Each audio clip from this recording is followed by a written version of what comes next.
Quand on découvre qu'on produit 4 milliards de tonnes de déchets chaque année dans le monde, on réalise que l'invention du déchet, c'est pas mal une erreur dans l'évolution de l'humanité.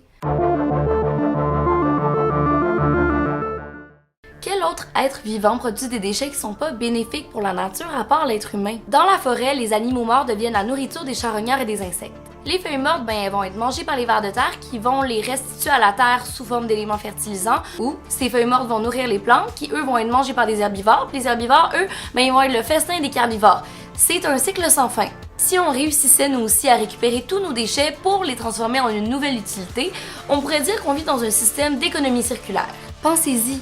Dans la vie, un objet va devenir un déchet juste si on le décide. Sans sa phase terminale, un objet va toujours pouvoir se transformer, puis il va jamais devenir un déchet. Mais avant d'en arriver là, on a un petit bout de chemin à faire. Pour l'instant, le seul cycle qui est sans fin, c'est celui des déchets qui affectent la vie marine et la vie terrestre, déséquilibrant nos écosystèmes et par la suite menaçant notre biodiversité. La bonne nouvelle, c'est que le mouvement zéro déchet est en hausse, particulièrement dans les pays qui produisent le plus de déchets. Le mode de vie zéro déchet, c'est adopter des habitudes qui nous permettent de réduire nos déchets au maximum. C'est pas un nouveau mouvement, mais disons qu'il a été popularisé par Bea Johnson en 2013, une Française qui a émigré aux États-Unis. Dans la philosophie zéro déchet, on a 5 consignes qui commencent toutes par R. Refuser, des flyers ou des échantillons dans la rue par exemple. Réduire à la source, donc tout simplement arrêter d'acheter des objets inutiles, des vêtements. Réutiliser ou réparer ce qu'on possède déjà, donc transformer un objet. Avec ce qui nous reste, on peut recycler, le moins possible idéalement, mais connaître le fonctionnement des centres de tri dans notre municipalité et l'emplacement des écocentres. Et puis rot, composter. Aujourd'hui, je vais me concentrer sur le troisième R, réutiliser. Parce qu'avec la popularité montante du mouvement zéro déchet, il y a beaucoup de compagnies qui poussent comme des champignons qui vont nous offrir une variété de produits zéro déchet, c'est-à-dire des sacs particuliers très précis pour les fruits, les légumes, le pain. On va avoir des produits ménagers sans déchets, on va avoir des cosmétiques sans contenance, sans déchets. Bref, ce sont toutes de merveilleuses idées. C'est très possible que dans une vidéo ultérieure, je vous présente mes coups de cœur de ces produits-là. Mais pour l'instant, j'aimerais insister sur le fait que être zéro déchet, c'est aussi se retirer du cercle vicieux de la consommation. Vous avez beaucoup plus de matériel dans votre maison que ce que vous pensez pour entamer cette démarche-là. Et pour en parler, je suis aujourd'hui avec mon amie Ève Lemieux. Ève Lemieux, dans le fond, elle est comédienne, mais aussi auteure. D'ailleurs, elle va sortir son premier roman à l'automne qui va s'appeler Comme des animaux. Bonjour Ève. Bonjour Maud. Alors toi, ta position environnementale, où est-ce que tu te situes? Là? T'es-tu écolo? Ben, j'essaie vraiment là, d'être écolo. C'est vraiment les dernières élections. J'ai capoté à quel point l'écologie était pas du tout au centre du débat. J'ai eu une paranoïa, de perdre ma planète. Fait que je me suis dit, faut que je fasse quelque chose. Qu'est-ce que t'as fait? J'ai commencé à magasiner en vrac pour essayer de réduire les déchets qui rentrent chez moi. C'est intéressant parce que quand je vais chez vous, je vois souvent, je vois beaucoup de magnifiques pots où est-ce que tu vas ranger ton riz, ton spaghetti, mais je vois aussi des petits trucs zéro déchet, de réutilisation, que ce soit au niveau de la décoration, puis ça m'a inspiré cette capsule d'aujourd'hui. Mais tu sais, toi aussi, tu m'as full inspiré tes chroniques, puis aussi que tu m'as appris que acheter, c'est voter. Acheter au Dollarama une affaire, tu dis, c'est pas grave, je vais le garder longtemps. Non. De Dollarama. Donc, on va combiner tous nos petits trucs aujourd'hui, toutes nos belles valeurs pour vous montrer, dans le fond, comment être zéro déchet sans avoir à acheter des trucs zéro déchet. La capsule va être divisée en 2 parties. Donc, premièrement, on va parler de tout ce qui est trucs et astuces zéro déchet de l'intérieur. Donc, comment vous moucher, comment jardiner, comment recevoir. Puis on va parler aussi de, mettons, l'extérieur de la maison. Donc, les sacs réutilisables, les pots qu'on prend pour mettre nos choses qu'on achète en vrac, etc., etc. Et tout ce qui concerne la mode, les produits cosmétiques, les produits ménagers, ça va faire l'objet d'une autre capsule. Donc c'est parti! Qui dit printemps dit allergie, qui dit allergie dit off. Un papier mouchoir, c'est fait à partir d'un arbre, mais c'est comme une transformation. Okay. Donc c'est assez polluant, puis ça prend 3 mois à se décomposer à peu près. Ça se met dans le compost maintenant, mais ça reste vraiment pas idéal. Et il y a de plus en plus de mouchoirs réutilisables qui se vendent. Le but de la vidéo, c'est de faire, hey, réutilise ce que t'as. J'avais une super belle chemise en soie avant, puis elle s'est comme déchirée en arrière. Puis c'est pas le genre de truc que tu peux recoudre. Vu que c'est de la soie, c'est extrêmement doux, donc ça irrite encore moins le nez qu'un mouchoir conventionnel, le fameux Kleenex. Là, il y en a que ça écœure. Mettons, toi, Ève, tu dois te demander comment faire pour laver un mouchoir. Ben oui, oui, surtout que, oui. Je laisse tremper dans l'eau très très chaude, pas bouillante, mais mettons 60 degrés. Et je mets ça au lavage ensuite. Vous pouvez en fait vous fabriquer votre propre sac à mouchoirs dans lequel, si vous êtes sur la route, vous mettez ça là pour pas mélanger. On réinvente rien. Mon grand-père, toute sa vie, a utilisé des mouchoirs en tissu. Oh, doux! C'est tellement doux. Tu sais, I guess que c'est de s'habituer. C'est comme tout là, dans la vie. Maintenant, on va aller dans quelque chose d'un peu plus chic. Oui! Alors, pourquoi pas, quand on reçoit, avoir un garde-robe qui sent bon? Il se vend là, dans la vie de tous les jours, dans les magasins, des sambons que tu peux mettre pour que ça garde les tissus frais, puis ça sent bon quand tu ouvres. Pour pas l'acheter, qu'est-ce que tu fais? Moi, j'ai pris une sorte de thé qui sent très bon, mais que moi, j'aimais pas le boire. J'ai pris une ancienne petite pochette qui avait un bijou dedans. À un moment donné, ça finit par servir. Tu fais tout simplement mettre ton thé dedans, tu refermes et t'accroches dans le garde-robe. Ça sent bon, hein? Ça me donne fou de l'essayer pour vrai. Je préfère un espèce de baluchon. Je pense que ça fait un bon semblant, ça. C'est excellent. Mais tu pourrais le mettre aussi dans un tiroir à bas. Juste avec une vieille chemise. Donc, je rappelle que rien n'a été dépensé. N'importe quelle petite corde. Et puis ça, c'est vraiment une bonne idée cadeau pour vrai. Tu prends un beau tissu de quelque chose que tu n'utilises plus, tu mets du thé dedans, puis ça fait des petits sons bons. C'est, honnêtement, c'est vraiment cute, là.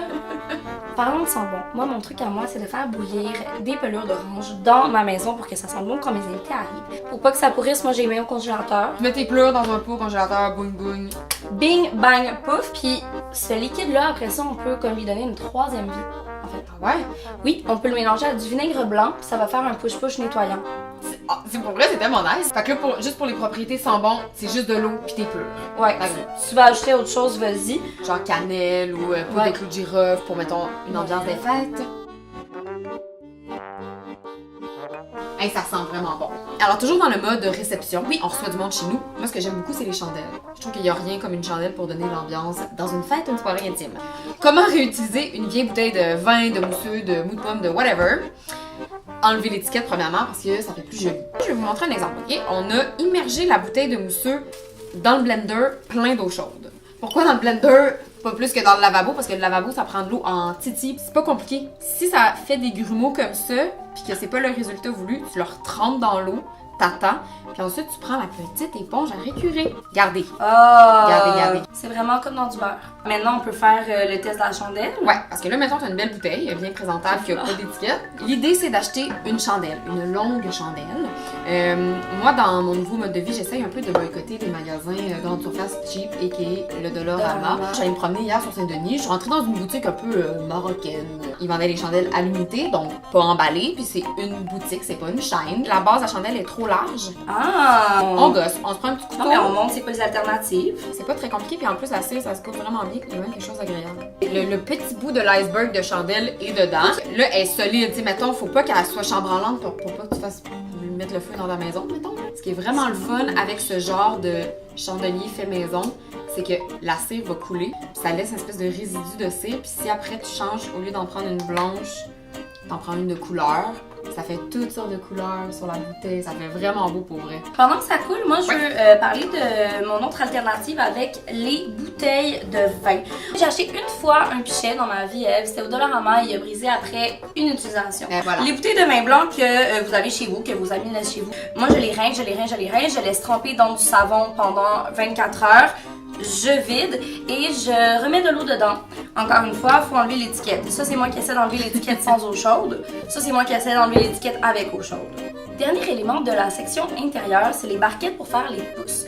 Dans le fond, on est au printemps, puis on commence à starter nos pousses de fruits, légumes, fleurs à l'intérieur de la maison pendant quelques semaines jusqu'à les mettre dehors quand il commence à faire beau.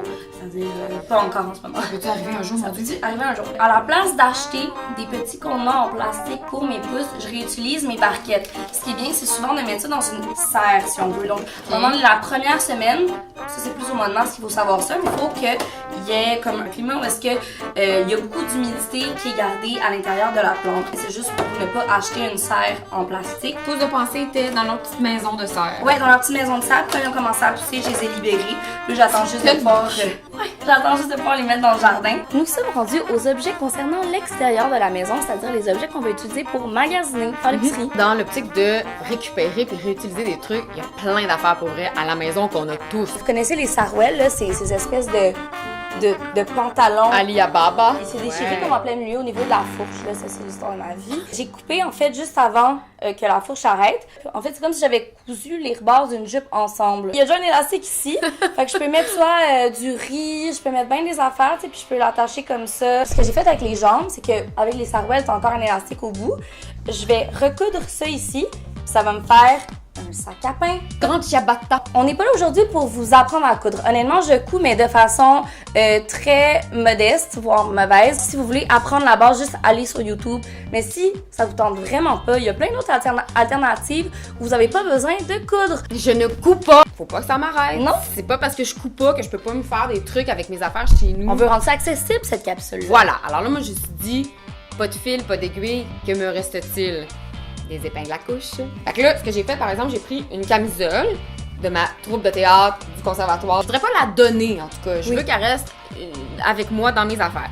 Fait que ce que je fais, c'est parfait, ça va devenir un sac pour trimballer des fruits ou des légumes. Tu prends le rebord, tu le replies, tu mets des épingles à couche aux endroits stratégiques. Puis je l'ai testé tantôt dans la rue. J'ai mis même des petits pots maçons dedans. Il y en a un qui s'est échappé. OK. Fait que moi, ce que je ferais, plus de sécurité. Juste plus d'épingles à couche. Ça prend 4 minutes, tu prends ton temps. Tu peux couper si tu veux, parce que toi, Ouais. Ève, t'es petite, mais pour C'est les vrai. gens, tu sais, qui... Tu sais, t'as pas besoin de savoir coudre, là. On s'en fout s'il est pas full beau ton sac. T'as juste à... Tu sais... On est rendu à l'étape du pot maçon. Le pot maçon qui est l'archétype de l'épicerie zéro déchet. Est-ce que c'est vraiment nécessaire d'acheter des pots maçons pour faire son épicerie sans déchets? Ben moi, je pense pas. Non, parce que de toute façon, on se ramasse tout le temps avec plein de pots déjà toutes sortes à la maison. En fait, c'est qu'il y a toujours une transition. Je pense qu'Ève et moi, on est dans cette étape-là encore. La moitié de mon épicerie, personnellement, est faite zéro déchet, l'autre moitié dans une épicerie conventionnelle. Tu peux t'acheter un pot de salsa. T'as le droit. De pas te sentir coupable parce que t'as juste à récupérer, regarde, c'est ça à peu près le format. Tu récupères ton pot de salsa, tu le laves, t'enlèves l'étiquette si tu veux pas que ce soit salsa fiesta. Oui. Puis voilà, ça devient ton pot maçon. Ces pots-là, vous allez pouvoir les utiliser pour les lunchs. Donc, plus besoin d'acheter de Tupperware parce que ça va au micro-ondes. La vitre épaisse, là, peut-être pas de la vitre de verre à vin, mais de la vitre épaisse va au micro-ondes. Vous pouvez mettre vos soupes, vos salades. Puis, faut aussi pas oublier, Ève, que on doit jamais hésiter à demander. Il y a tout le temps une grand-maman ou une ma tante ou un mononcle ou ton père, ta mère. Ah, j'ai des pots, je les utilise pas. Puis ce qui sert plus à quelqu'un devient le trésor de quelqu'un d'autre. Exact. Ève a tout compris le but de la capsule. Merci beaucoup d'avoir écouté cette vidéo avec Ève le mieux. J'espère que vous avez apprécié. Si c'est le cas, un petit pouce. Comme je le dis souvent, toujours, c'est toujours apprécié. Abonnez-vous à ma chaîne si c'est le genre de contenu que vous aimez. J'aimerais spécifier avant de vous laisser que les 2 livres qui m'ont inspiré cette capsule, c'est premièrement le nouveau livre qui est sorti ce mois-ci, Tendre vers le zéro déchet de Mélissa de La Fontaine. Mais surtout, ce qui m'a le plus inspiré, puis ce qui a vraiment fait changer mon mode de vie en général, c'est le livre La consommation dont vous êtes le zéro de Florence Léa Siri. Elle a un blog, elle a sorti un autre livre qui s'appelle 1, 2, 3 vie, zéro gaspille. Elle se spécialise dans la cuisine zéro gaspillage, mais aussi juste dans le zéro gaspillage en général. Donc là-dedans, elle va nous donner des idées pour être zéro déchet, exactement comme j'ai fait, sans avoir besoin d'acheter des éléments zéro déchet. Puis même à partir de ces idées, vous pouvez inventer d'autres idées parce que c'est tellement inspirant. Moi, c'est ça que j'ai fait aujourd'hui. Merci encore, puis on se voit très bientôt.